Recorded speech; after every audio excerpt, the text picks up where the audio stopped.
Hello दोस्तों, कैसे आप? स्वागत है आपका अपने YouTube चैनल जीके अड्डा 360 में। और आज हम लाए हैं प्राचीन भारत की टॉपिक, और यह टॉपिक शानदार है, जबरदस्त है। कोई ऐसा एग्जाम नहीं होता है जिसमें इस टॉपिक से क्वेश्चंस नहीं पूछे जाते हैं। और इस टॉपिक का नाम है सिंधु घाटी सभ्यता, जिसे हम हड़प्पा सभ्यता या अंग्रेजी में से हम इंडस वैली सिविलाइजेशन यानी सिंधु घाटी की सभ्यता के नाम से भी जानते हैं। और एक चीज और मेरे भाई, अब वीडियो को अंत तक देखिए। अगर आपको वीडियो दिल छू जाए, लगे कि वाकई में मैंने बहुत अच्छा बताया, लाइक कीजिए, सब्सक्राइब कीजिए, और दिल को छू जाए तो शेयर भी कर लीजिएगा। आइए स्टार्ट करते हैं सिंधु घाटी सभ्यता, या फिर इसे हम कहते हैं हड़प्पा सभ्यता। देखिए, सबसे पहले हम बात कर लेते हैं कि इसके नाम के पीछे हम आते हैं कि प्रारंभ में यह जो सभ्यता की जब खुदाई हुई, तो प्रारंभ में यह जो सभ्यता थी यह सिंधु तथा सिंधु नदी के सहायक नदियों में विकसित हुई। किंतु बाद में इसका जो केंद्र रहा, इसका केंद्र हड़प्पा रहा, और हड़प्पा होने के कारण हम इसे हड़प्पा सभ्यता के नाम से भी जानते हैं। तो समझ में आ चुका होगा सिंधु सभ्यता क्यों कहते हैं, क्योंकि यह सभ्यता जो थी यह सिंधु नदी तथा उसके आसपास के सहायक नदियों के पास थी, अतः इसे हम सिंधु नदी घाटी सभ्यता के नाम से जानते हैं। किंतु बाद में इतिहासकारों को लगा कि इसका सबसे अच्छा नाम होगा हड़प्पा, क्योंकि हड़प्पा जो था यह क्षेत्र बिल्कुल केंद्र में होने के कारण इसे हम हड़प्पा सभ्यता के नाम से भी जानते हैं। यानी हड़प्पा सभ्यता कहना सिंधु नदी घाटी सभ्यता कहने से ज्यादा उचित होगा। सबसे पहले मैंने कुछ वन लाइनर मैंने यहाँ पर लिख दिए हैं, है ना। उसके बाद फिर मैंने सभी चीजों को मैंने बारी बारी से समझाने की कोशिश की है। पहले मुझे यह बताना चाहिए था यह चीज, लेकिन पहले मैं आपको यह बता रहा हूँ। चलिए, हम सबसे पहले बात करते हैं सर्वमान्य तिथि की, कि सर्वमान्य तिथि कब से कब तक माना गया है। तो सिंधु सभ्यता की जो सर्वमान्य तिथि है, यह कार्बन 14 पद्धति के हिसाब से ऐसा माना जाता है कि यह सभ्यता 2400 ईसा पूर्व से लेकर 1700 ईसा पूर्व तक क्या थी। यानी 2400 ईसा पूर्व से 1700 ईसा पूर्व तक यह सभ्यता विकसित थी। देखिए, बहुत सारी बातें आज लिखना है, लिखेंगे तो वीडियो घंटों का चला जाएगा। कोई डिजिटल बोर्ड नहीं है मेरे पास, इसलिए मैं लिखूंगा नहीं। आज आप पेन कॉपी ले और जो बातें अच्छी लगती है लिख लीजिए। तो सिंधु घाटी सभ्यता की जो सर्वमान्य तिथि है वो 2400 ईसा पूर्व से लेकर 1700 ईसा पूर्व तक मानी जाती है। अगली बात कर लेते हम आकृति की। तो सिंधु सभ्यता की जो आकृति थी वह कैसा था? त्रिभुजाकार था। कैसा था? त्रिभुजाकार। और हम क्षेत्रफल की बात करें, क्षेत्रफल, तो लगभग सिंधु घाटी सभ्यता का जो क्षेत्रफल था वो 12 लाख वर्ग किलोमीटर था। कितना था? 12 लाख वर्ग किलोमीटर। समझ में आ चुका होगा। अब हम सभ्यता की बात करते हैं। तो इतिहास में आप देखेंगे तो जो सभ्यताएं थी वो मुख्यतः दो तरह की हुआ करती थी। या तो वो कह सकते हैं, या तो वो ग्रामीण सभ्यता थी, जो आप इतिहास में सबसे ज्यादा जो सभ्यताएं मिलेंगी ग्रामीण सभ्यता। लेकिन उससे हटकर यह जो सिंधु सभ्यता थी यह नगरीय सभ्यता थी। याद रखिएगा, VBI है, नगरीय सभ्यता। कमाल की चीज है, इसकी सबसे बड़ी यही विशेषता थी कि पर्यावरण के अनुकूल एक नगरीय सभ्यता, जिसका जल निकासी बहुत ही आधुनिक तरीके से था, और साथ ही साथ लगभग बहुत सारे मैक्सिमम ये जो क्षेत्र थे वो दो भागों में बटे हुए थे। दो भागों में पहला क्षेत्र जो ऊंचा हुआ करता था, है ना, वो चारों तरफ से किलो से घिरा हुआ रहता था, जबकि निचला जो क्षेत्र था वह थोड़ा नीचे हुआ करता था। तो ऐसा अनुमान लगाया जाता कि जो ऊंचा जो क्षेत्र था वहां पर जो शासक होंगे, जो शासक करते होंगे, कोई ना कोई तो होंगे जो महत्वपूर्ण पद पर आसीन होंगे, जो सभ्यता का संचालन करते होंगे, उनके लिए ऊंचा स्थान बना था। और वो चारों तरफ से किलों से घिरा था, जबकि साधारण वर्ग के लोगों को रहने के लिए क्या था, नीचे की तरफ था, है ना, क्षेत्र जो थे नीचे की तरफ थे। तो यह बातें थी। तो जो सभ्यता थी नगरीय थी, पर्यावरण के अनुकूल नगरीय सभ्यता थी, और साथ ही साथ इनका जल निकासी आधुनिक एकदम कमाल का था। प्रथम भाग ऊंचा, दूसरा सिरा क्या था, नीचे था। एक और खास बात ये थी कि जो दरवाजे थी ये सड़क की तरफ ना खुलकर, दरवाजे सड़क की तरफ ना खुलकर जो दरवाजे हुआ करती थी, यह दरवाजा पीछे की तरफ गलियों की तरफ खुला करता था। लेकिन इसका अपवाद एकमात्र था लोथल। लिख लीजिएगा, हर एक बात को पॉज कीजिए, लिखिए। चलिए आते हैं। तो मैंने बताया कि यह सभ्यता अपनी नगरीय सभ्यता के लिए जानी जाती है। जानते हैं इतिहासकार, जब यह सभ्यता नहीं मिला था तो पता है लोगों को क्या लगा था, लोगों को ऐसा प्रतीत होता था जैसे सिकंदर के आक्रमण के पूर्व, सिकंदर के आक्रमण के समय जो सभ्यता थी वही सभ्यता थी। इससे पहले भारत में कोई सभ्यता नहीं था, लेकिन सिंधु घाटी सभ्यता ने प्रमाणित कर दिया कि उससे पहले भी बहुत सारे क्या थी, सभ्यताएं थी। चलिए अब हम युग की बात करते हैं। आप इसे किस युग में रखेंगे, तो हम याद कीजिएगा, पिछला वीडियो में मैंने बताया था कि 3 युग में बांटा जाता है ना, प्री हिस्ट्री और प्रोटो हिस्ट्री। तो इससे हम कांस्य युग में या प्राग ऐतिहासिक काल या युग में रखते हैं, यानी प्रोटो हिस्ट्री में रखतेगा। और एक चीज और याद रखेंगे, मैंने बताना भूल गया था कि प्रोटो हिस्ट्री यानी प्राग ऐतिहासिक काल को धातु युग कहते हैं। तो युग की बात करें तो ये कौन था, ये था प्राग ऐतिहासिक काल। क्या था, ऐतिहासिक युग में, या इसी को ब्रॉन्ज मतलब क्या, कांस्य युग में रखते हैं। तो आप इसे प्राग ऐतिहासिक काल कहिए या धातु युग कह सकते हैं। अब हम बात कर लेते हैं बड़े नगरों की। तो जानते हैं सिंधु सभ्यता में 6 नगर ऐसे थे, 6, जिससे बड़े नगर का क्या दिया गया, संज्ञा दिया गया। कौन कौन था, तो मोहनजोदड़ो था, हड़प्पा था, गनवाड़ी वाला, धौलावीरा, राखी गढ़ी, ये ऐसे 6 नगर थे, है ना, जिनको बड़े नगर का संज्ञा दिया गया। अब हम बात करते हैं सिंधु सभ्यता का, हड़प्पा सभ्यता का सबसे बड़ा स्थल कौन था, तो जो सबसे बड़ा स्थल था उसका नाम था मोहनजोदड़ो। लेकिन जानते हैं खुदाई पहले जो खुदाई हुई थी वो आज़ादी से पहले लगभग जो क्षेत्र थे वो पाकिस्तान वाले क्षेत्र में ज़्यादा खुदाई हुई थी। लेकिन बाद में आज़ादी के बाद हड़प्पा का सबसे ज़्यादा जो क्षेत्र मिला वो भारत में मिला। तो जो सबसे बड़ा स्थल है वो मोहनजोदड़ो है। कौन है, मोहनजोदड़ो। लेकिन आधुनिक कहाँ पे है, वो पाकिस्तान में है। कौन है, मोहनजोदड़ो। अब भारत में सबसे बड़ा स्थल कौन है, तो भारत में इसका जो सबसे बड़ा स्थल है उसका नाम है राखी गढ़ी। क्या नाम है, राखी गढ़ी। अब हम बात कर लेते हैं बंदरगाह का। तो हड़प्पा सभ्यता में बहुत सारे बंदरगाह थे, और सबसे जो प्रमुख बंदरगाह हुआ करता था उसमें से लोथल सबसे प्रमुख था। क्यों प्रमुख था, ताकि पश्चिम एशिया देशों के साथ काफी आसानी से व्यापार यहाँ से होता था। तो चाहे तो याद कर सकते हैं, बंदरगाह में लोथल तो प्रमुख था ही। लोथल के अलावे आप याद कर सकते हैं रंगपुर, सुरकोतदा, और साथ ही साथ एक और नाम आता है प्रभास पाटन। तो मैंने लिख दिया लोथल, आप याद कर लेंगे, लिख लीजिए रंगपुर, सुरकोतदा, साथ ही साथ प्रभास पाटन। सत्ता की बात करेंगे, किस तरह की सत्ता थी, तो जानते हैं इस सभ्यता में बहुत सारी ऐसी मूर्ति मिली है जो स्त्री की मूर्तियां थी। कैसी मूर्तियां थी, स्त्री की मूर्तियां थी। तो स्त्री मातृ मूर्ति बहुत ज्यादा मिलने से ऐसा अनुमान लगाया जाता है कि यह जो सत्ता थी वह कैसा सत्ता था, तो यह था मातृसत्तात्मक। कैसा था, मातृसत्तात्मक। ऐसा माना जाता है कि यह जो सभ्यता थी मातृसत्तात्मक थी। अब हम बात कर लेते हैं लिपि की, बहुत ही इंपॉर्टेंट, बहुत ही भी आई है लिपि। यह जो लिपि हुआ करता था,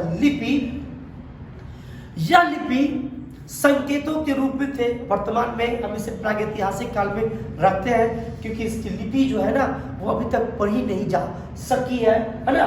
तो ये जो लिपि थी, यह लिपि दाहिने से बाईं की तरफ लिखी जाती थी। किधर से किधर लिखा जाता था? सॉरी, दाहिने से बाईं की तरफ। जब एक पंक्ति खत्म होता था तो फिर बाईं से दाहिने की तरफ लिखा जाता था। आधुनिक भारत में या विश्व में लगभग आप देखेंगे कि अगर हम बात कर लेते हैं अपने देवनागरी लिपि की, तो वो बाईं से दाईं की तरफ लिखी जाती है। लेकिन इसकी जो लिपि थी वो कहाँ लिखी जाती थी? यह लिखी जाती थी दाएं से बाईं तरफ। अब तौल की इकाई ये समझते हैं, तो तौल की इकाई संभवतः 16 थी। कितना थी? 16। और साथ ही साथ इसमें दशमलव पद्धति भी था। मंदिर की बात करें तो हड़प्पा सभ्यता में किसी भी प्रकार की मंदिर का कोई अवशेष नहीं मिलता है। सभ्यता की बात करें, मैंने बता दिया कि यह नगरीय सभ्यता थी। विशेषता क्या थी? तो पर्यावरण के अनुकूल नगरीय सभ्यता, जहां पर नाली निकासी बहुत ही बेहतरीन था, तथा जो दरवाजे थे वो मुख्य सड़क की तरफ ना खुलकर क्या होता था? ये पीछे की तरफ यानी गलियों की तरफ खुलता था। विनाश के कारण की हम बात करें तो विनाश का कारण बहुत सारे राइटरों ने अलग अलग दिया है। हम बात करें उस समय जो भारतीय सर्वेक्षण विभाग के जो अध्यक्ष थे जॉन मार्शल, साथ ही साथ कुछ और पुरातात्विक जैसे मैके, जैसे रंगनाथ राव, इनका ऐसा मानना है कि विनाश का सर्वप्रमुख कारण जो रहा वो रहा बाढ़। क्या रहा? बाढ़। एक चीज और आप याद करेंगे, इस काल में जो आग में जो पकी हुई मिट्टी होती थी उसे हम टेराकोटा कहते हैं। क्या कहते हैं? टेराकोटा।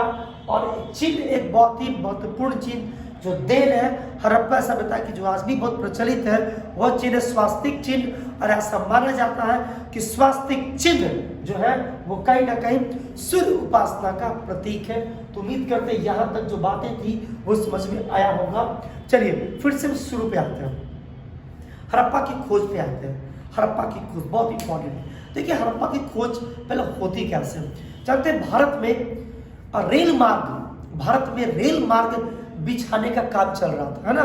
तो जब रेल मार्ग बिछाने के क्रम में ही, है ना, पटरी बिछाने के क्रम में ही बाद में यही एक कारण बढ़ती है इस सभ्यता की उजागर का, है ना। फिर इतिहास की अगर हम बात करें तो सबसे पहले एक व्यक्ति थे जिनका नाम याद कर लीजिए, नाम था चार्ल्स मेसन। क्या नाम था? Charles mason. इन्होंने 1826 ईस्वी में सिंधु सभ्यता का पता लगा लिया था। और इसका इन्होंने वर्णन जब 1842 ईस्वी में एक पुस्तक प्रकाशित की, उन्होंने जिक्र किया कि भारत में एक सभ्यता है ना, सिंधु नदी के आसपास एक सभ्यता है। फिर बाद में आगे की तरफ बढ़ते हैं, बात आती है 1921 ईस्वी की। उस समय भारतीय पुरातत्व सर्वेक्षण विभाग, यानी जो अध्यक्ष थे भारतीय पुरातत्व सर्वेक्षण विभाग के, उनका नाम था जॉन मार्शल।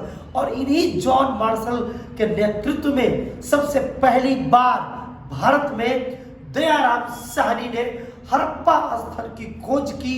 और इस हड़प्पा स्थल की खोज को जॉन मार्शल ने 1954 में क्या किया कि सार्वजनिक किया कि वास्तव में भारत में एक ऐसी सभ्यता है जो पहले विद्यमान थी, जो आज की दुनिया से कहीं ना कहीं छिपा हुआ था।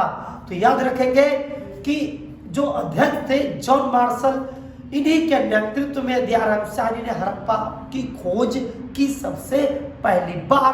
और यही जॉन मार्शल भारत में घोषणा करते हैं कि एक नया सभ्यता मिली। और इस सभ्यता का नाम क्या रखा गया? तो रखा गया हड़प्पा या इंडस वैली सिविलाइजेशन, जिसे सिंधु सभ्यता के नाम से भी जानते हैं। एक चीज और मुझे बता देना चाहिए था, मैंने नहीं लिखा, मैंने याद कर लीजिए। प्रजातियों की बात कर लेते हैं। तो ऐसा माना जाता है कि मुख्यतः आप बुक भी देखेंगे, बहुत सारे बुक में लिखा होगा कि मुख्यतः यहाँ पर निवास करने वाले द्रविड़ तथा भूमध्य सागरीय थे। किंतु जब मोहनजोदड़ो से जो कंकाल प्राप्त हुए, जब उन कंकालों का अध्ययन किया गया तो ऐसा पाया गया कि वहां पर भूमध्य सागरीय, प्रोटो ऑस्ट्रेलियाड, अल्पाइन तथा साथ ही साथ मंगोलियाड भी वहां पर थे। यानी चारों प्रमुख प्रजातियां विद्यमान थी कहां पर, हड़प्पा में। देखिए इस तरह के क्वेश्चंस कभी एग्जाम में नहीं पूछा जा सकता है, क्योंकि काफी ज्यादा यह क्वेश्चन क्या होगा, विवाद के घेरे में आ जाएगा। खैर कोई बात नहीं, क्यों विवाद के घेरे में आएगा, क्योंकि अभी यह कहना उचित नहीं है कि कौन सी प्रजातियां थी या नहीं थी। जो भी साक्ष्य जुटाए जा रहा है वो जो कंकाल या फिर जो साक्ष्य मिल रहा है उसी के आधार पर जुटाए जा रहे हैं। हो सकता है क्वेश्चन कुछ भी ले जो अब तक बुक में प्रिंटेड है, चलिए, लेकिन मुख्यतः मैंने बताया द्रविड़ और भूमध्य सागरीय। आइए एक एक करके हम बात कर लेते हैं। तो समझ में आ चुका होगा, यहाँ तक काफी अच्छे से बताया। रेल लाइन ने मार्ग खोला, सबसे पहले चार्ल्स मेसन ने बताया, बाद में जो भारतीय सर्वेक्षण विभाग के जो अध्यक्ष थे जॉन मार्शल, इनके नेतृत्व में दयाराम साहनी ने क्या किया, खुदाई किया और हड़प्पा स्थल की खोज कर दी। चलिए अब हम आगे आते हैं। हड़प्पा सभ्यता की हम विस्तार, भौगोलिक विस्तार या चौहद्दी की बात करें तो हड़प्पा सभ्यता उत्तर में मांदा से लेकर दक्षिण में दाइमाबाद, यानी उत्तर में मांदा यानी जम्मू कश्मीर से लेकर नीचे दाइमाबाद यानी महाराष्ट्र तक क्या था, विस्तृत था। तथा पश्चिम में सुत्ता गेंडोर जो बलूचिस्तान में पड़ता है वहां से लेकर किधर, पूरब में आलमगीरपुर यानी उत्तर प्रदेश तक क्या था, यह सभ्यता विस्तृत था। एक चीज और याद रखेंगे, नदी के आधार पर भी आप याद कर लेंगे। अगर हम बात करें ऊपर में मांदा, तो ऊपर में जो नदी है वो कौन नदी है, चिनाब। हम हड़प्पा सभ्यता के नीचे यानी दक्षिण में अगर हम बात करें तो दक्षिण में जो नदी है उस नदी का क्या नाम है, तो यह गोदावरी।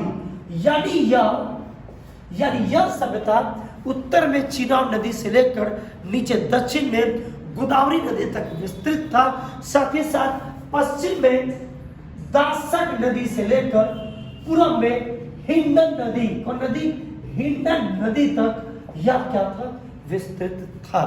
तो नदी भी मैंने बता दिया, एग्जाम में अगर चौहद्दी पूछे नदी पे तो उत्तर में चिनाब नदी से लेकर दक्षिण में गोदावरी तक और पश्चिम में दासक से लेकर पूर्व में हिंडन नदी तक यह विस्तृत था। आइए एक एक करके बात करते हैं, ज्यादा लंबी बातें करेंगे वीडियो बड़ी हो जाएगी। जब कभी मेंस के दृष्टिकोण से रिटन के तौर पर वीडियो बनाएंगे काफी अच्छे से और अच्छे से सिखाएंगे हम आपको। चलिए सबसे पहले बात करते हैं हड़प्पा की। हड़प्पा की खोज 1921 ईस्वी में, है ना, दयाराम साहनी ने किया था। अब हम बात कर लेते हैं वर्तमान स्थान। तो ये जो वर्तमान स्थान है ये कहाँ पे है, पाकिस्तान में। एक चीज छूट गया था, नदी की हम बात करें तो हड़प्पा, रप्पा र से रावी। तो ये हड़प्पा जो है किस नदी के किनारे है, तो ये है रावी नदी के किनारे। तो हड़प्पा रावी नदी। अब एक चीज और याद करेंगे, पिगट, स्टुअर्ट पिगट, इनका पूरा नाम है एस पिगट, यानी स्टुअर्ट पिगट ने हड़प्पा को एक अर्ध औद्योगिक नगर कहा था। एग्जाम में पूछेगा कि किसने हड़प्पा को अर्ध औद्योगिक नगर कहा, तो स्टुअर्ट पिगट ने कहा। और स्टुअर्ट पिगट ने एक और बातें कही थी, हड़प्पा तथा मोहनजोदड़ो को एक विस्तृत, है ना, क्षेत्र का जुड़वा राजधानी कहा था। किसने कहा था, पिगट ने कहा था। और किसे कहा था, हड़प्पा को, मोहनजोदड़ो को। तो उम्मीद करता है हड़प्पा समझ में आ चुका होगा। खोजकर्ता दयाराम साहनी, किस नदी के किनारे है, रावी नदी के किनारे। वर्तमान में कहां पर है स्थित, तो पाकिस्तान में। अगर बात करते हैं मोहनजोदड़ो की, मोहनजोदड़ो की खोज रखालदास बनर्जी ने 1922 ईस्वी में किया। हम वर्तमान स्थान की अगर बात करें तो यह वर्तमान जो स्थान है यह पाकिस्तान में लड़काना जिले में है। आप केवल पाकिस्तान याद करें। हम नदी की बात करें तो यह जो है यह सिंधु नदी के किनारे था। एक चीज और, सिंधी भाषा में मोहनजोदड़ो का अर्थ होता है मृतकों का टीला। क्या होता है, मृतकों का टीला।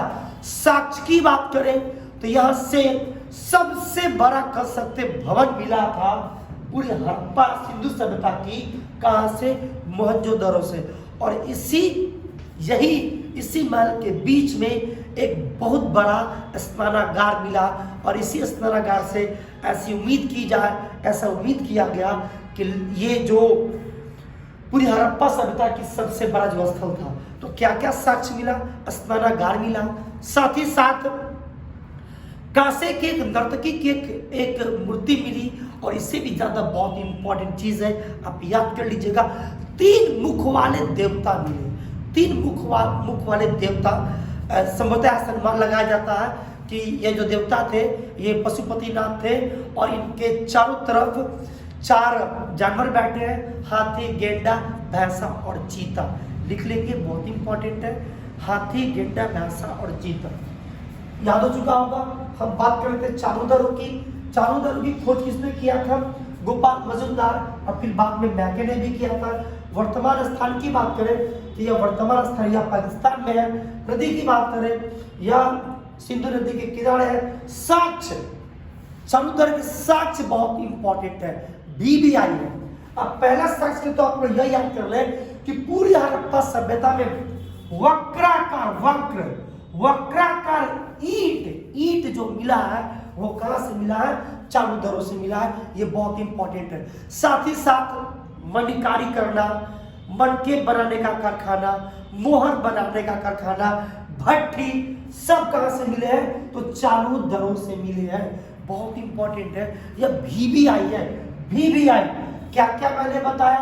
तो मैंने आपको चारों दरों से बताया कि यहां से वक्राकार ईंटें, मणिकारी, मोहर बनाने वाला सिस्टम, मणके बनाने का कारखाना, भट्टी, और जानते हैं लिपस्टिक भी मिला है। कहां से? चारों दरों से। क्या मिला?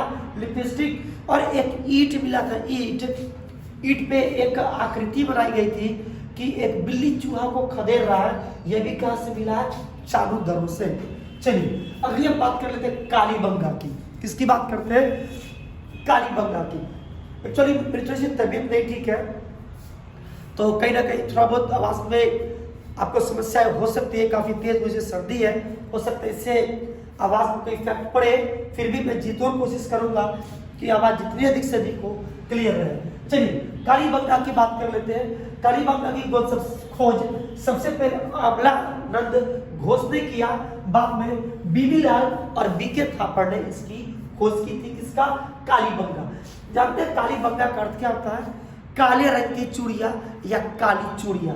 वर्तमान स्थान बात करें कालीबंगा का, वर्तमान स्थान की अगर हम बात करें तो यह कहाँ पे है? राजस्थान में है। और हम बात कर रहे थे नदी की, तो यह किस नदी के किनारे है? तो यह घग्गर नदी के किनारे। शाब्दिक अर्थ मैंने बता दिया, काली चूड़िया। साक्ष्य की बात करें, यह बहुत इंपॉर्टेंट है। साक्ष्य, कालीबंगा, चारों दरों बहुत इंपॉर्टेंट है। कालीबंगा के बारे में लिख लीजिए। पहला, जुते हुए खेत कहां से मिला है? कालीबंगा से। साथ ही साथ वैसे ईंट मिले जो क्या थे? अलंकृत किए हुए थे। साथ ही साथ यहाँ पर घोड़े के अस्थि पंजर और अग्निकुंड भी मिला है। कहां से? यहीं से अग्निकुंड मिला, जिससे यह भी प्रमाणित होता है कि कहीं ना कहीं यहाँ पे अग्नि पूजा भी हुआ करता होगा।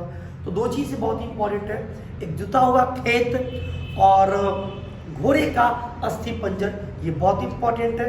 अग्निकुंड मिला, यानी अग्नि पूजा की तरफ क्या यह बातें इशारा करते हुए दिखता है।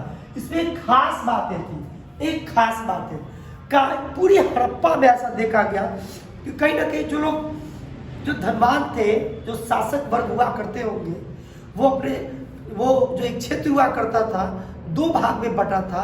ऊपरी क्षेत्र में वो रहते थे और किला चारों तरफ से सुरक्षा के लिए घेरे रखते थे। किंतु कालीबंगा इसका अपवाद है। कालीबंगा एकमात्र BBI है। कालीबंगा पूरे हड़प्पा का एकमात्र एक ऐसा मतलब क्षेत्र रहा जिसका निचला हिस्सा भी, जिसका निचला शहर भी क्या था? किलों से घिरा हुआ था। लिख लेंगे BBI। अब हम बात करते हैं बनावली या बनवाली भी कहते हैं। इसकी खोज किसने किया? RS बिष्ट यानी रविंद्र सिंह बिष्ट ने किया। 19 या तो नहीं एग्जैक्टली आ रहा, लेकिन शायद 1973 के आसपास किया था।